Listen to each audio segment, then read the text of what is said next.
ইবলিস যখন বছরের পর বছর আল্লাহর ইবাদত করার পর ইবাদতকারীদের মধ্যে অত্যন্ত সম্মানিত অবস্থানে পৌঁছে যায়, যখন সে আল্লাহর এমন নৈকট্য লাভ করার সুযোগ পায় যা শুধুমাত্র বিশেষ কিছু ফেরেশতারাই পেয়েছিল, তখন আল্লাহ তাকে আরও একটি বিশেষ ইবাদত করার সুযোগ করে দিয়েছিলেন।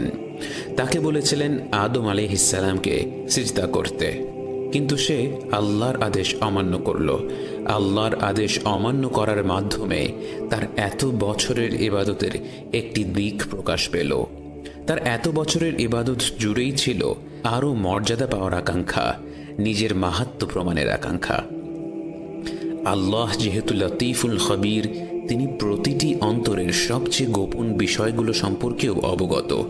তাই তিনি সব সময় জানতেন ইবলিসের ইবাদতের গভীরে কেমন উদ্দেশ্য লুকিয়ে রয়েছে। কিন্তু তিনি তো আরহামুর রাহিমিন, তাই তিনি ইবলিসকে ধীরে ধীরে তার কাছে টেনে নিয়েছেন। তাকে শ্রেষ্ঠতর সঙ্গীদের সাথে তার রবের ইবাদত করার সুযোগ করে দিয়েছেন।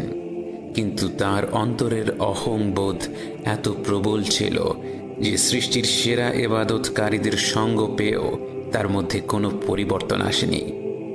অতঃপর আল্লাহ তার সামনে এমন এক পরীক্ষা দিলেন যা থেকে পরিষ্কার হয়ে গেল তার অন্তরে আসলে কি ছিল। যে সত্যিকার অর্থে আল্লাহকে ভালোবেসেছে, একনিষ্ঠভাবে তাঁরই নৈকট্য লাভ করার জন্যে ইবাদত করেছে, সে আল্লাহর হুকুম মানার জন্য উৎসুক হয়ে থাকবে, আল্লাহ তাকে যে হুকুমই দেন না কেন। ইবলিস যখন আল্লাহর আদেশ অমান্য করল, তখন সবার কাছে এই ব্যাপারটা পরিষ্কার হয়ে গেল তার অন্তরে আল্লাহর আনুগত্যের চেয়ে নিজের পদমর্যাদা প্রাধান্য পেয়েছে। এবং সে এতটাই হতভাগা যে সে যেই পদমর্যাদার কামনায় নিজেকে ধ্বংসের দিকে ঠেলে দিল, সেই পদমর্যাদা একনিষ্ঠভাবে আল্লাহর আনুগত্য করলে এমনিই তার হয়ে যেত। এবং হাজার হাজার বছর পর আজও কত মানুষ সেই একই ধোঁকার মধ্যে পড়ে রয়েছে। দ্বিতীয়ত, সামান্য মাটির তৈরি আদম আলাইহিস সালামকে আল্লাহ নূরের তৈরি ফেরেশতা ও আগুনের তৈরি জিনদের সিজদা করতে বললেন কেন? এর বিভিন্ন কারণের মধ্যে একটি হচ্ছে জ্ঞানের মর্যাদা। আল্লাহ আদম আলাইহিস সালামকে সৃষ্টি করার সাথে সাথেই তাকে সিজদা করার হুকুম দেননি, বরং তিনি প্রথমে তাকে শিক্ষা দিয়েছেন এবং আদম আলাইহিস সালাম সেই শিক্ষা গ্রহণ করার পরই বাকিদের কাছ থেকে সিজদা করার মতো অবস্থানে পৌঁছেছেন। আল্লাহর রহমতে আদম আলাইহিস সালাম জান্নাতে বাস করতে লাগলেন এবং ইবলিস নিজেকে ধ্বংসের দিকে ঠেলে দিয়ে ওঁত পেতে বসে থাকল আদম আলাইহিস সালামকেও ফাঁদে ফেলার জন্য।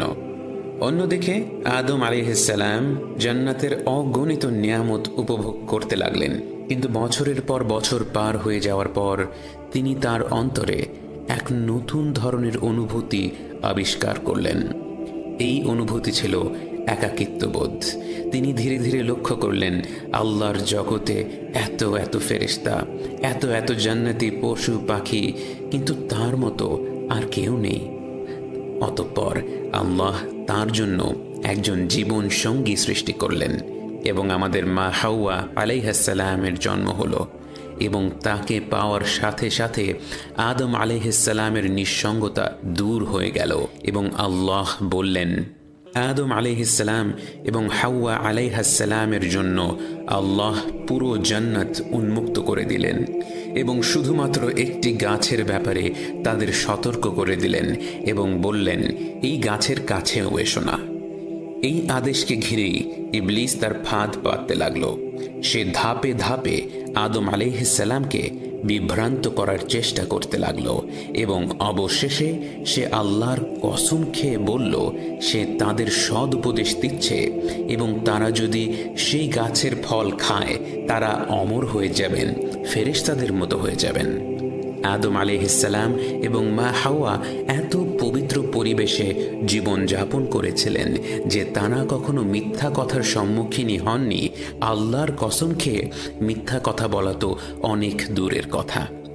তারা ইবলিসের ফাঁদে পা দিলেন এবং সেই নিষিদ্ধ গাছের ফল খেয়ে ফেললেন।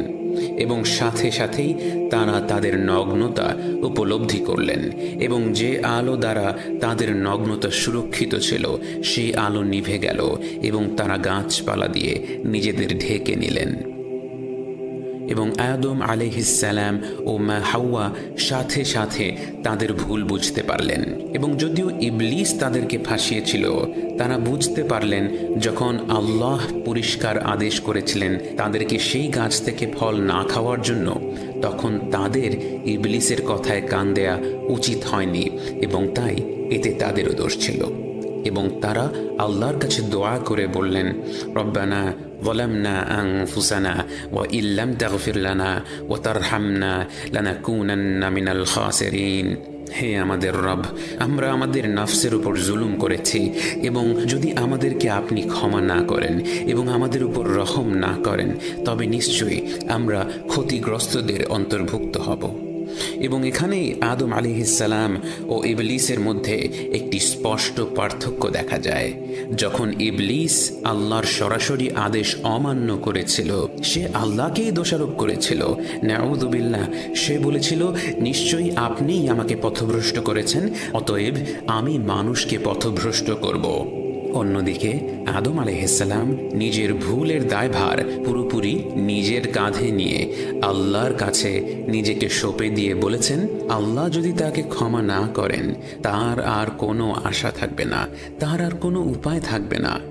এবং আল্লাহ আদম আলাইহিসসালাম ও মা হাওয়ার দোয়া কবুল করলেন, কিন্তু তাদেরকে এও আদেশ করলেন, যেহেতু তারা সেই গাছের ফল খেয়েছিল, তাই তাদেরকে একটা নির্দিষ্ট সময়ে পৃথিবীতে কাটাতে হবে। মুসলিম শরীফের হাদিসে এসেছে, আল্লাহ তাআলা আদম আলাইহিসসালামকে শুক্রবারে সৃষ্টি করেছেন, তাকে শুক্রবারে জান্নাতে প্রবেশ করিয়েছেন, আর শুক্রবারেই তাকে সেখান থেকে বের হয়ে যেতে হয়েছিল। আদম আলাইহিসসালাম আর মা হাওয়া পৃথিবীর দুটি আলাদা স্থানে অবতীর্ণ হলেন। তারা ঠিক কোথায় অবতীর্ণ হয়েছিলেন সে বিষয়ে বিভিন্ন মত রয়েছে, তবে সব বর্ণনায় যা আসে তা হলো তারা দুজন পৃথক পৃথক জায়গায় অবতীর্ণ হয়েছিলেন। জান্নাতের মতো জায়গায় একে অপরের মধুর সঙ্গ পাওয়ার পর দুনিয়ার মতো জায়গায় এসে নিঃসঙ্গ দিন কাটানো অনেক বড় একটা পরীক্ষা ছিল। একবার ভেবে দেখুন, আপনার জীবন সঙ্গী, যাকে আপনি সবসময় কাছে পাচ্ছেন, ঘরে ফিরলেই যার দেখা হয়, যাকে ঘিরে আপনার সব পরিকল্পনা, তাকে যদি হঠাৎ করে আপনি হারিয়ে ফেলেন, এবং কতদিনের জন্য আপনি হারিয়ে ফেলেছেন আপনি জানেন না, এবং আপনি যেই রবের কাছে দোয়া করছেন আপনার ভয় হচ্ছে সেই রব আপনার উপর রেগে আছেন, এবং আপনি এমন একটি জায়গায় আছেন যা অন্ধকার, যা ভয়ানক, এবং আপনি জানেন না আপনার জীবন সঙ্গী কেমন জায়গায় আছেন। এমন অবস্থায় নিজেকে কতটা অসহায় মনে হবে। তারা ব্যাকুল হয়ে একে অপরকে খুঁজতে লাগলেন। খুঁজতে খুঁজতে কত দিন পার হয়ে গেল তার কোনো নির্দিষ্ট হিসেব নেই, কিন্তু অবশেষে তারা একে অপরকে খুঁজে পেলেন, এবং মা হাওয়া এবং আদম আলাইহিসসালাম তাদের দুনিয়ার জীবনের সংসার শুরু করলেন। বিভিন্ন বর্ণনায় এসেছে আদম আলাইহিসসালাম দুনিয়াতে প্রায় 1000 বছর বেঁচেছিলেন, এবং এই সময়ে মা হাওয়া অনেকবার মা হয়েছিলেন, এবং প্রতিবার তার কোলে আল্লাহর হুকুমে যমজ সন্তান জন্মগ্রহণ করেছিল। এবং সেই সময়ের বিধান ছিল এক কোলের সন্তানকে আরেক কোলের সন্তানের সাথে বিয়ে করতে হবে। অর্থাৎ যেহেতু তখন প্রতিটি মানুষই সরাসরি একে অপরের ভাই বোন ছিল, তখন ভাই বোনের মধ্যে বিয়ে করার নিষেধাজ্ঞা যমজ ভাই বোনদের মধ্যে সীমাবদ্ধ ছিল। আদম আলাইহিসসালামের প্রথম পুত্র সন্তানের নাম ছিল কাবিল, এবং এর পরের পুত্র সন্তানের নাম ছিল হাবিল। কাবিল ছিল কৃষক, আর হাবিল পশু পাখি পালত। কাবিল ছিল কিছুটা রাগী প্রকৃতির, এবং সে হাবিলের বোনকে বিয়ে করার ব্যাপারে অসম্মতি জানালো। তার দৃষ্টিতে তার নিজের বোন ছিল আরও বেশি রূপবতী।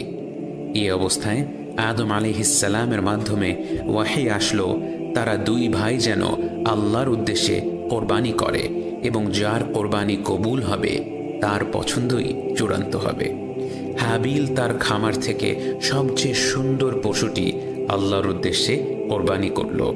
অন্যদিকে কাবিল তার সবচেয়ে খারাপ ফসলটি কোরবানির নিয়তে উঠিয়ে রাখল এবং আল্লাহ হাবিলের কোরবানি কবুল করলেন এবং কাবিলের কোরবানি কবুল হল না। এবং হাবিল আল্লাহর হুকুম অনুযায়ী কাবিলের বোনকে বিয়ে করার জন্য সম্মতি জানালো।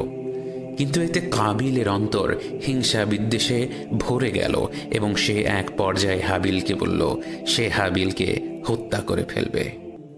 হাবিল তার ভাইকে বলল, তুমি আমাকে হত্যা করার উদ্দেশ্যে হাত বাড়ালেও আমি তোমাকে হত্যা করার জন্য হাত বাড়াবো না, কারণ আমি আল্লাহকে ভয় করি।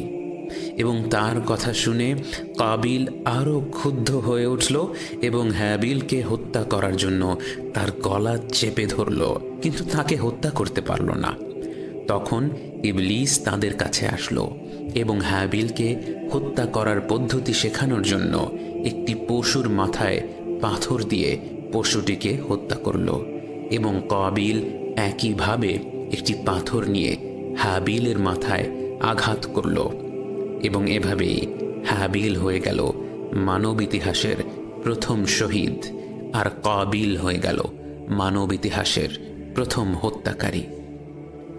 যতক্ষণ পর্যন্ত আদম আলাইহিস সালামের কাছে খবর এলো ততক্ষণে কাবিল তার কর্মের পরিণামের কথা চিন্তা করে পালিয়ে গিয়েছে। সে ভাবল তার আর কোনো আশা নেই। আদম আলাইহিস সালাম ও মা হাওয়া তাদের দুই সন্তানকে এভাবে হারিয়ে বুকে গভীর শোক ধারণ করে তাদের বাকি সন্তানদের সদুপদেশ দিতে থাকলেন এবং আল্লাহর ইবাদত করার জন্য উদ্বুদ্ধ করার চেষ্টা করতে থাকলেন। ধীরে ধীরে বহু বছর পার হয়ে গেল এবং তাদের অনেক সন্তান জন্ম হলো। কেউ কেউ বলেন মা হাওয়ার 20 জোড়া যমজ সন্তান হয়েছিল, আবার কেউ কেউ বলেন যে সে সংখ্যা 100-রও বেশি। এ ব্যাপারে নিশ্চিত হওয়ার কোনো উপায় নেই। তবে তাদের সব সন্তান সন্ততিদের মধ্যে একজন সন্তান ছিলেন শীত, যে তার বাবার মতো সমাজের মানুষকে ভালো কাজ করার উপদেশ দিতেন এবং খারাপ কাজ থেকে বিরত থাকার উপদেশ দিতেন। আদম আলাইহিস সালাম যখন অনেক বৃদ্ধ তখন একদিন তিনি ফল খাওয়ার ইচ্ছা প্রকাশ করলেন। বাস্তবে তার জান্নাতের ফলের কথা খুব মনে পড়ছিল এবং তিনি সেই ফলই খেতে চাচ্ছিলেন। কিন্তু তার সন্তানেরা যখন শুনল তাদের বাবা ফল খেতে চাচ্ছেন, তারা দ্রুত বেরিয়ে পড়ল সেই অঞ্চলের শ্রেষ্ঠ ফল নিয়ে আসার জন্য। তারা যখন ফলের সন্ধানে জঙ্গলে গেল তখন সেখানে তাদের কিছু ফেরেশতাদের সাথে দেখা হয়। সেই ফেরেশতারা বলল, তোমাদের বাবা যেই ফল চেয়েছেন তা এখানে নেই, তোমরা বরং তার কাছে ফিরে যাও এবং আমরাও তার সাথে সাক্ষাৎ করব। আদম আলাইহিস সালামের সন্তানেরা যখন সেই ফেরেশতাদের নিয়ে বাড়ি ফিরল তখন মা হাওয়া সেই ফেরেশতাদের একজনকে চিনতে পারল, কারণ সেই ফেরেশতা এর আগেও একবার দেখা দিয়েছিল যখন তার ছেলে হাবিলকে হত্যা করা হয়েছিল। তিনি বুঝতে পারলেন মালাকুল মউত তার স্বামীর আত্মাকে নিতে এসেছে। জান্নাতে বহু বছর সুখে শান্তিতে কাটানোর পর যখন তাদেরকে দুনিয়াতে পাঠানো হয়েছিল তখন যে সময়টা মা হাওয়া আদম আলাইহিস সালামকে ছাড়া একাকী কাটিয়েছিলেন সেই কষ্টকর সময়ের কথা তার মনে পড়ে গেল এবং তিনি মালাকুল মউতকে বাধা দিলেন। কিন্তু আদম আলাইহিস সালাম মা হাওয়াকে বুঝিয়ে বললেন তাকে তার রবের কাছে ফিরে যেতে হবে। অবশেষে মা হাওয়া সরে দাঁড়ালেন এবং মালাকুল মউত আদম আলাইহিস সালামের আত্মা নিয়ে নিলেন। তারা আদম আলাইহিস সালামের মরদেহকে গোসল করালেন, দাফন করলেন এবং মাটিতে কবর দিলেন এবং সেই প্রথা আমরা আজ পর্যন্ত চালিয়ে যাচ্ছি।